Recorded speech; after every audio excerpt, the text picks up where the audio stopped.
Next up, allow me to put on my VR hat for a moment. Oh no. Past Kev with his not quite journalist but will fake it till he makes it or doesn't hat on.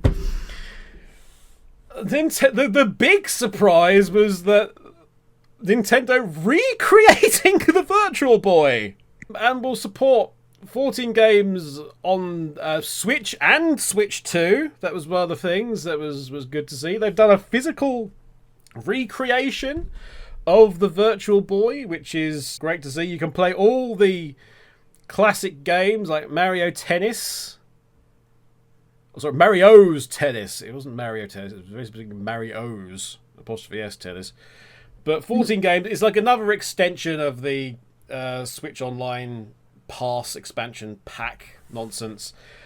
Nintendo Switch and Switch 2's Virtual Boy will be available on February the 17th, 2026. Now, there was a lot of debate as to why this is and why the price is what it is. And whilst I'm going to say that the cardboard version is still probably the price that should be, considering you all consented to buy lumps of cardboard off of Nintendo with the Switch. Labo. Yeah. Exactly, Labo. They were selling you lumps of cardboard. You really shouldn't be massively surprised by this. I'm very sad that Nintendo Labo became a failed game development experiment, because it did have potential to teach kids how to make games and stuff like that, introducing them to the idea of creating their own robots, essentially. Does anyone remember B-bots in primary school? What bots in primary school? B-bots. B-bots. Yeah, and his mate Rocksteady. Yes, I remember that very well.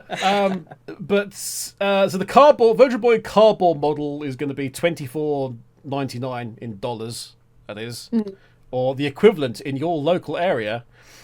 The Virtual Boy itself, the reproduction, is $99.99, which I think is about $69.99 if I remember rightly. $66.99. $66, close enough. It's not quite nice, but nice enough. I know nice people enough. Like that's far too expensive. In this instance, that's a collectible. If you're if I wouldn't even look at that as something you would use. I would look at that as something you get as a display piece as a video game fan. Yeah, I originally was like, no one's gonna want to buy this at all for to be able to play these games and stuff like that. And it's kind of annoying that you have to have one of these things in order to play the Virtual Boy games, on top of paying for that expansion pass to be able to have access to those things. But here's the thing: there is 3 layers of payment going on here that you have to do. It's true. Kind of yes. But... However,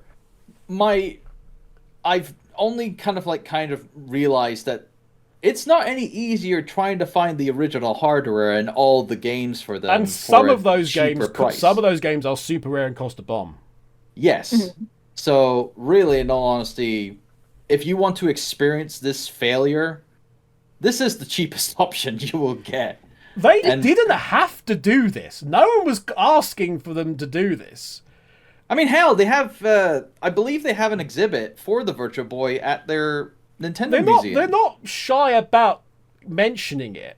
I will say they were very shy about saying they'd done anything to those games to, reduce the headache-inducingness of them. I think to meet to today's standards, I think they have to do something in order to... They might do so. It will be a case of a different screen with the Switch or different lenses. I like the fact that it is just you slip the Switch or the Switch 2 into that Virtual Boy. I actually like that. The fact that it is Nintendo just going, you know what, we will do some VR, and you've been joking about this, but screw it, watch us make lots of money off of it. I'm actually perfectly fine with that. Like I say, February 17th, 2026. The fact that you can play it it's got the old style. Like the Virtual Boy itself was always a kind of unwieldy thing. And they've not changed it a bit. But if you care about it that much, but not care about enough to get the actual physical reproduction, like I said, the cardboard's there for a third of the price. And won't look nearly as good. But there you go.